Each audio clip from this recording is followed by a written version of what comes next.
Hi, I'm Bill Gaines, co-host of the Outdoor View, the place where we educate, connect, and learn to protect our outdoor traditions. Today, I have the pleasure of having with me Wayne Raupe. Wayne's a gentleman that I've known for, shoot, I'd say 20 years now. Spent a little time out in the field hunting with and so on and so forth. But he's somebody that's just got a tremendous background in archery and somebody that I thought that our viewers would really enjoy meeting. So, hey, good afternoon to you, Wayne. How are you doing today? Bill, I'm doing great. How are you? And thank you for having me on. Oh, my pleasure, my pleasure. We don't get to speak as much as we used to, so it's good to have you on, and I look forward to learning a little bit more about you, and certainly about our viewers learning a lot more about you as well.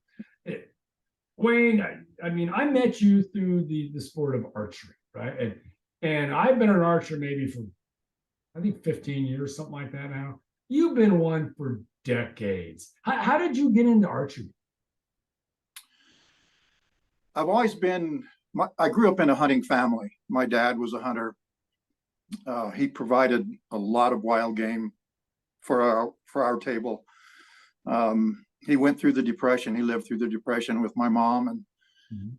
And when I and my two other brothers born, there were a total of us of seven, but three of us were 2 years apart, and we grew up together.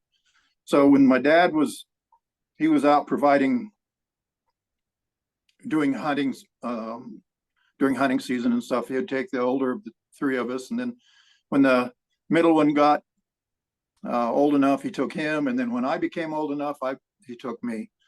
So I grew up in a hunting family, Mhm. and living in Alamosa, Colorado, on the Rio Grande River that ran through there, we had hunting opportunities abundant, and my two brothers and I would take off and go out off by ourselves, uh, hunting and fishing on the Rio Grande River, bow fishing on the Rio Grande River, and my two brothers both had bows, and then finally, when I was old enough, I got a bow, and it all started back when I was 9 years old. Wow. So um, went through went through the earlier years of my life, um, hunting small game with my bow and arrow. Um, then when I became 16 years old, I got a real bow and turned into more of a bow hunter. Wasn't effective, um, but the bug was in me, and my love for archery was tremendous at that time. Um, my two brothers, being older than I was, they were always better than I was at any kind of outdoor activities, sports in high school, junior high. They were always better than me.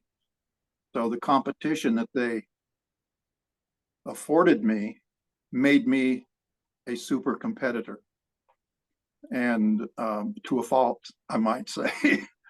And I just hunted and used my bow, and finally, pretty soon, they were eating my dust.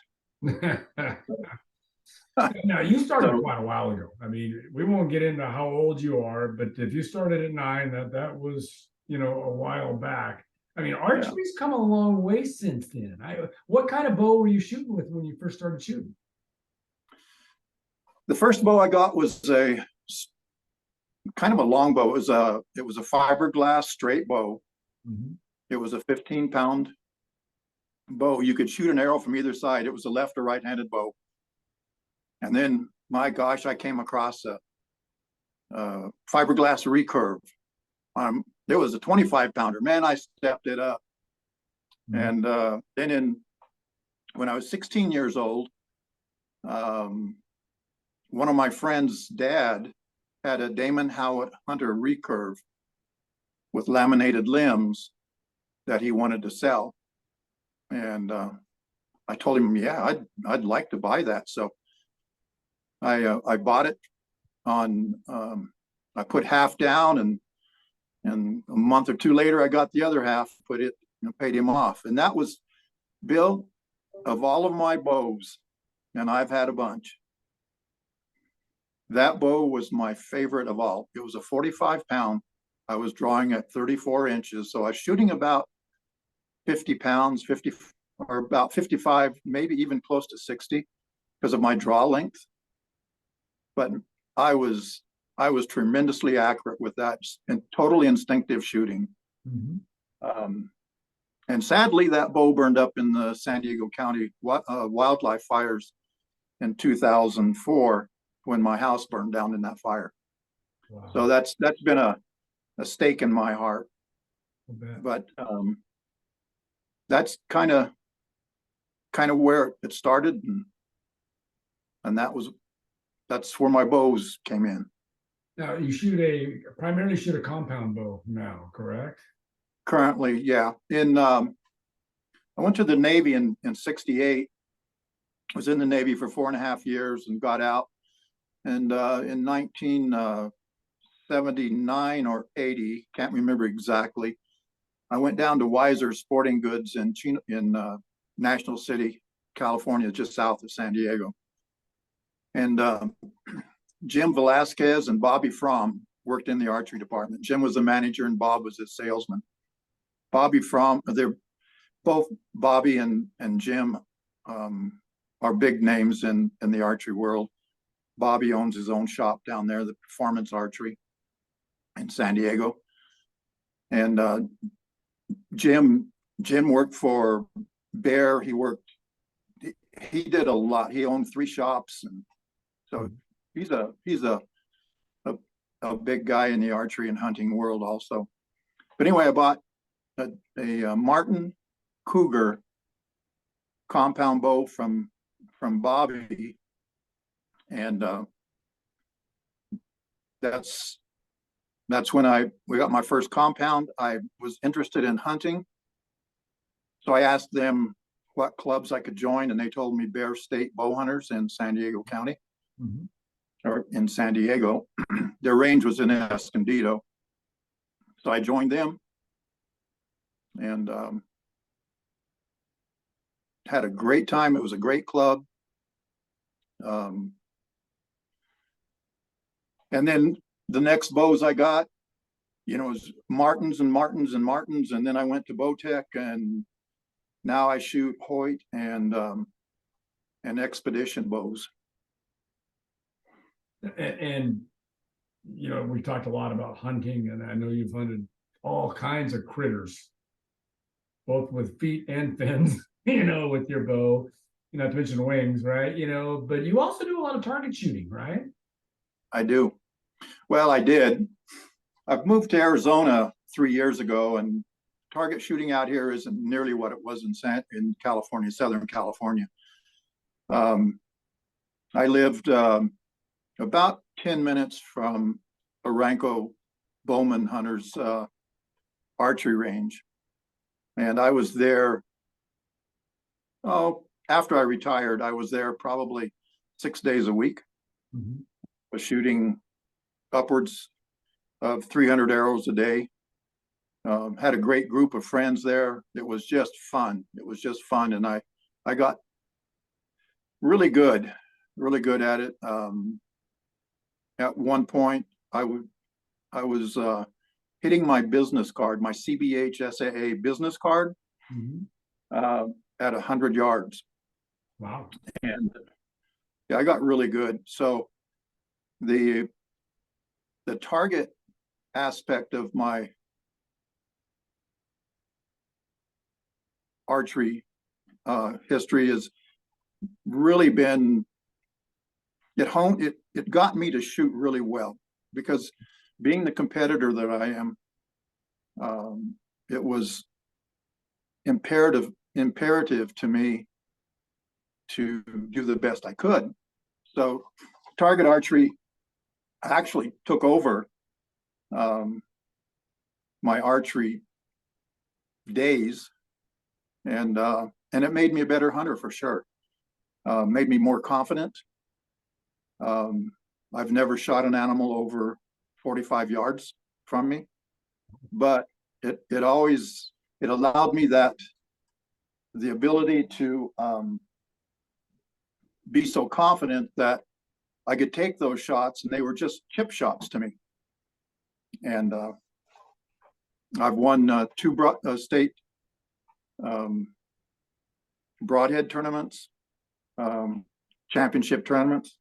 I've won the state field twice, and I've been first and second loser in those championship tournaments several times. So that's really impressive, Wayne. I've known you a long time. I didn't know your history as far as the championships you've won, at the various tournaments. It's interesting because I'm an archer as well, as you know, but I hunt a lot with a shotgun and a rifle as well.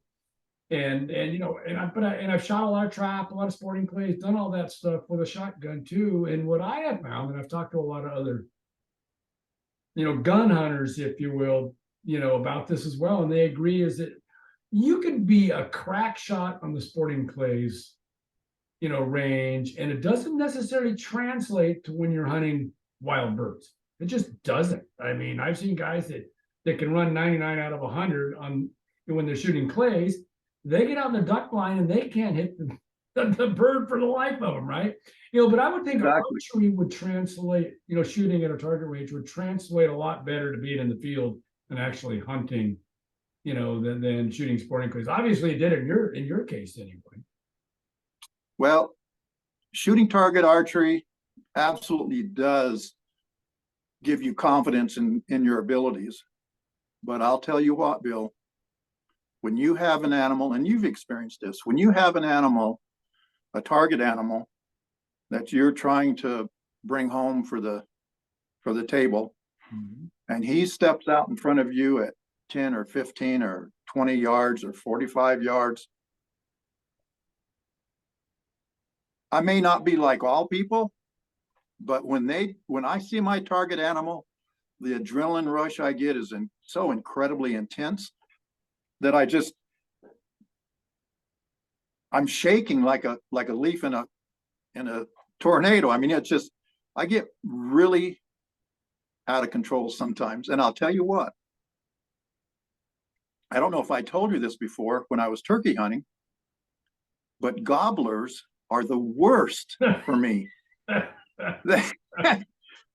They tear me up. I've seen them tear you up. My adrenaline is screaming. Right. And I've never had buck fever where I couldn't shoot, but I've had buck fever so intensely that I couldn't hold the pin on them. Right.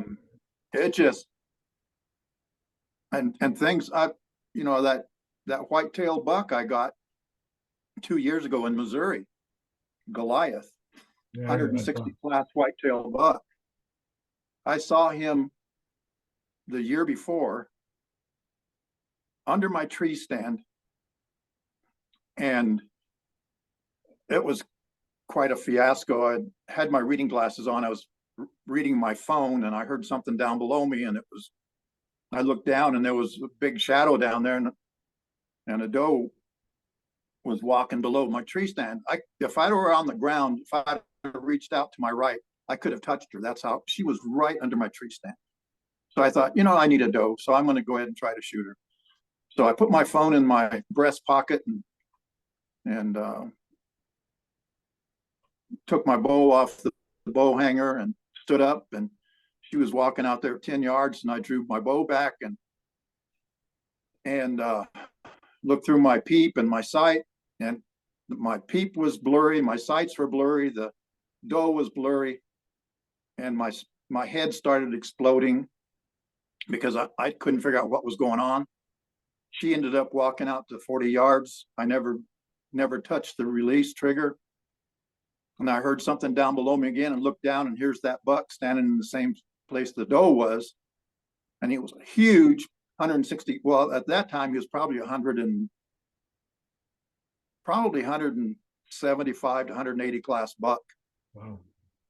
And so I thought, all right, this is great. He's going to follow the doe. And he stood there and stood there and stood there. And I was at full draw. Finally, I had to let down. And then, of course, he started walking, but he didn't follow the doe.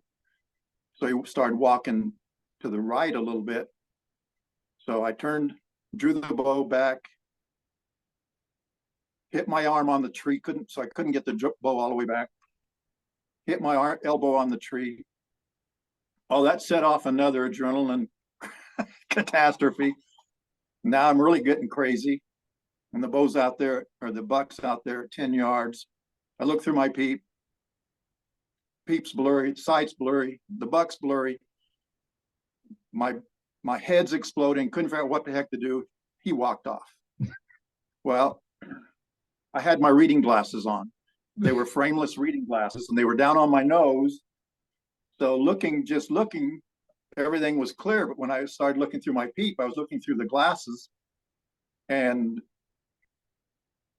adrenaline just destroyed any kind of logic or thought that I had. So I had no idea what was going on. And after he walked away, I realized I had my reading glasses on. So adrenaline with a bow is tremendous. I mean, it will just wipe me out sometimes.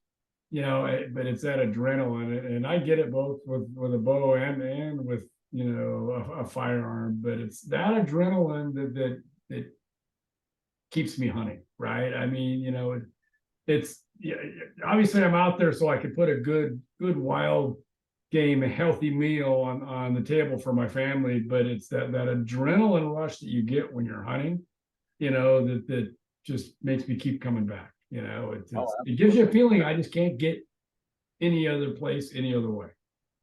Yeah. Can't describe it, right? Yeah. Yeah. I mean, you try to describe it, but yeah, I know exactly what you're talking about. Yeah. Yeah.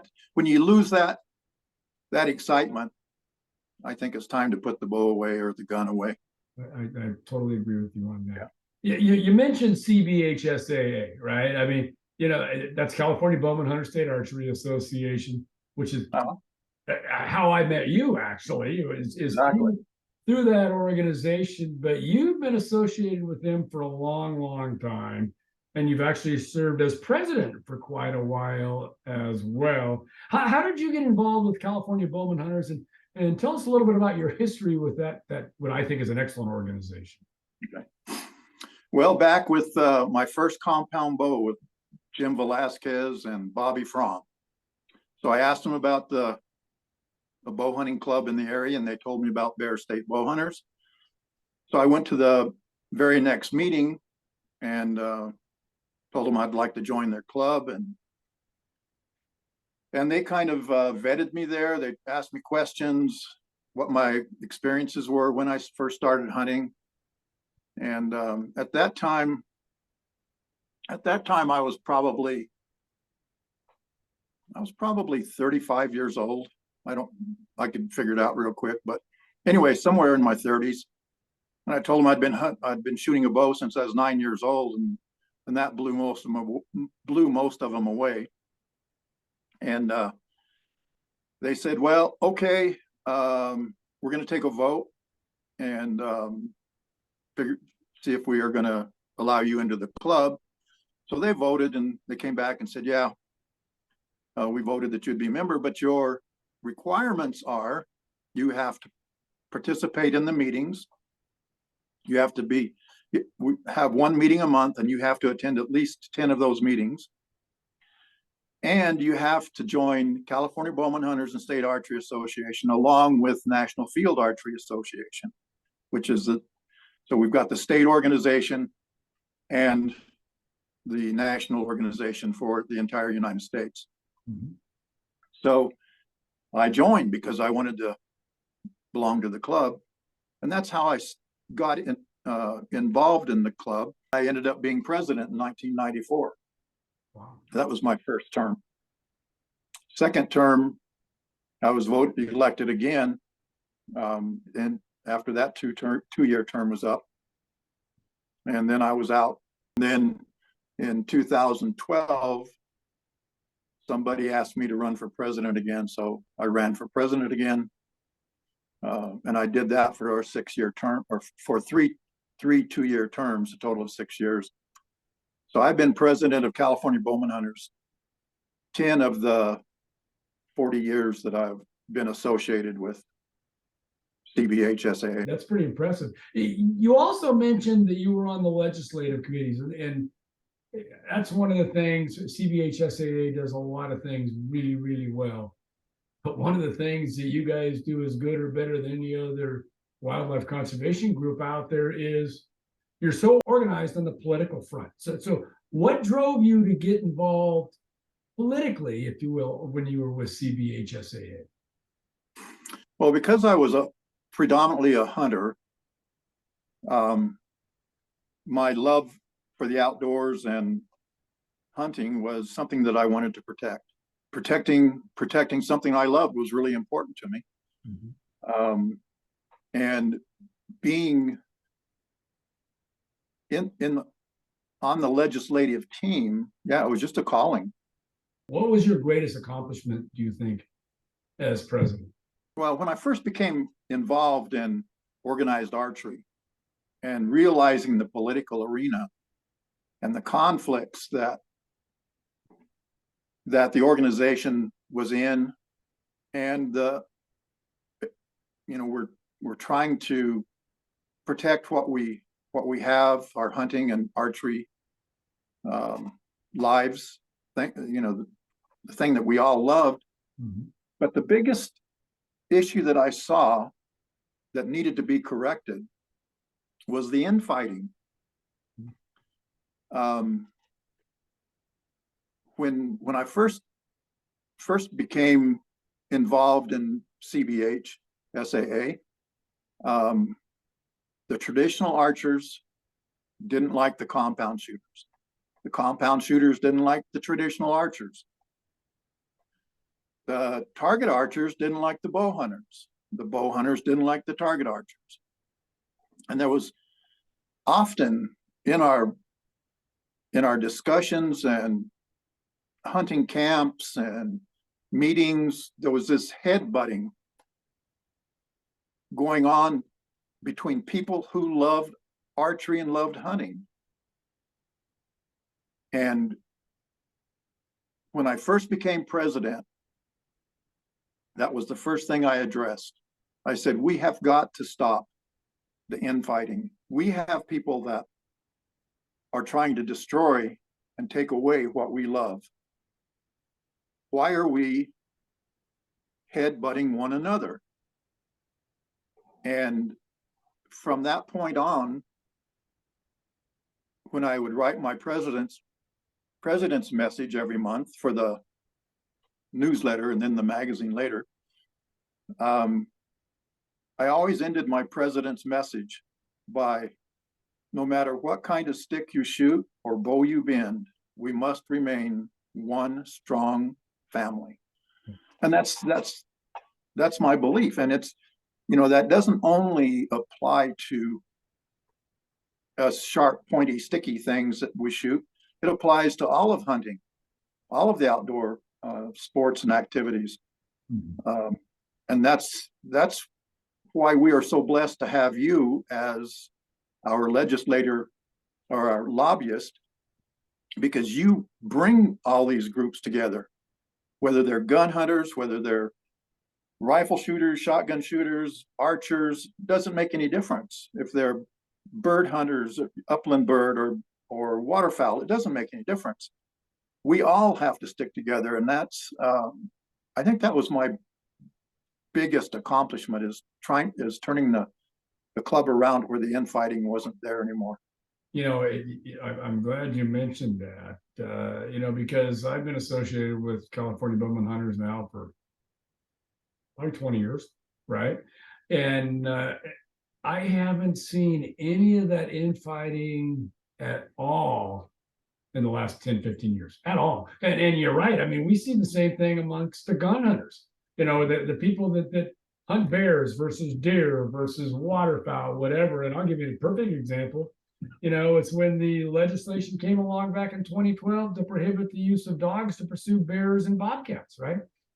We could bring everybody to the table to help us fight that bill, because there was people, I don't hunt bears, I don't use dogs, that kind of stuff, right? And we learned a hard, tough lesson with that, because that bill passed. We were never going to let them divide and conquer us again. And you're right. We've come a long way, Wayne. That was what, 11 years ago now. You know, Yeah. came not only has the California Bowman Hunter seen to it that the archers, whether you're shooting, you know, a different type of bow or whether you're hunting or target shooting, whatever, they're all together. And now you're not only all together just with the archers, but we've got everybody who hunts any type of wildlife. We've got them all in the same room and on the same page and all fighting for each other, regardless of what the issue may be. And then that's made a big difference in our ability to maintain the pursuits that we care so deeply about. Yeah. And again, I have to commend you on bringing a lot of these groups together. I've been there when we didn't have a lobbyist. I've been there when we tried to do everything on our own, and it was tough. When you came to us and told us that you'd represent us, and you were representing a multitude of other organizations, I mean, that was an easy choice. That was an extremely easy choice to say yes on. So I have to give you the accolades for doing that, Bill. Well, I appreciate that, Wayne. You know, and if we're going to talk about accolades, you and I both would be remiss if we didn't mention Robert Moore, who you know, served as California Bowman Hunters legislative coordinator for a long time. I'm getting chills when I'm saying this. Did a fantastic job doing that. I mean, I had the pleasure of interviewing Robert about a year ago, and so those of you who are watching this interview that haven't watched Robert Moore's interview, scroll down on our interview page on our website, pull that up and play that. We sadly lost Robert back in November, and you know, he'll be forever remembered in the hearts of archers. He was just an absolute pillar when it came to you know, the fight to maintain archery for those who care deeply about it. He was an amazing individual. Yeah. Of all of the accomplishments besides the infighting, stopping the infighting, Robert was the one appointment that I made that was, I feel, the best appointment I could have ever made for that office. The support that he got, you guys have a legislative committee that 20 or 30 strong. Maybe they take their role very, very seriously. Regular meetings. I mean, everybody's active. I mean, it's just amazing. You guys do a great job.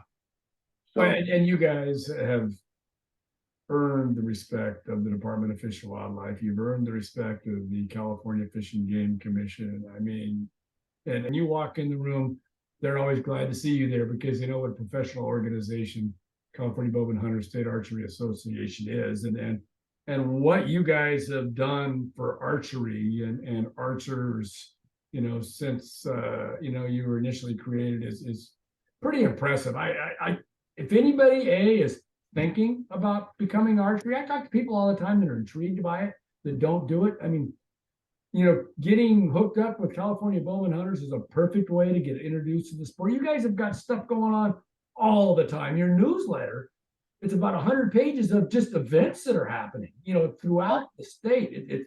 It's really impressive. And I'll tell you, I mean, I can't say enough about California Bowman Hunters and what you've done for the archery world. And anybody who is even possibly thinking about getting involved in archery, or somebody out there who is already into archery but doesn't really know how to get really connected with what's going on in the archery world, California Bowman Hunters is the ticket. Yeah. And it's really sad that our organization membership is as small as it is. We're between 3,000 and 5,000 members throughout the entire state, and we probably have 160,000 archers in the state. Right. So it's always baffled me on why we don't have a larger membership. Because obviously the archers are there, but for some reason, we're not getting exposure. We're not getting the exposure that we need to get out there. We're not a high dollar organization, so we can't put money into advertising. You know, that would be great if we could do that into magazines or, you know, whatever, to get our to get our name out there. But what these individuals that are in the state who are bow hunters, what they don't realize is every big game, small game season we have, CBHSAA was there to get that approval from the Department of Fish and Game and the Department of Fish and Wildlife. Mhm. If it weren't for California Bowman Hunters State Archery Association, they wouldn't have the deer season. They wouldn't have the antelope season. They wouldn't have the elk season. They wouldn't have archery bear season. They wouldn't have all of these seasons.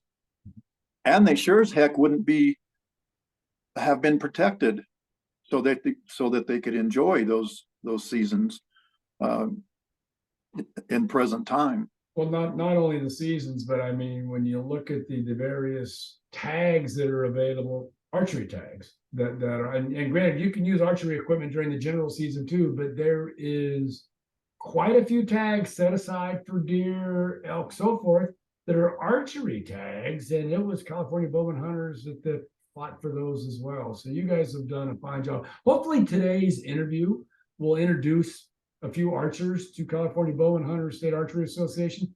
And Wayne, just what would give the folks that are watching some information on how they can get in touch with California Bowman Hunters and become active members?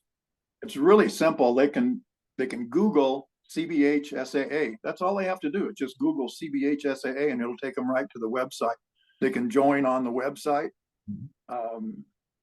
They can join CBHSAA. They can join NFAA on that same site. And go to any of the tournaments. All the clubs in the state of California belong to CBH. I'll tell you, there's no better one-stop shop. I mean, if you're interested in the hunting aspect, the target shooting aspect, just want to know where the local, bow tournaments are, whatever. I mean, it's all there, and you guys are the go-to on all that stuff.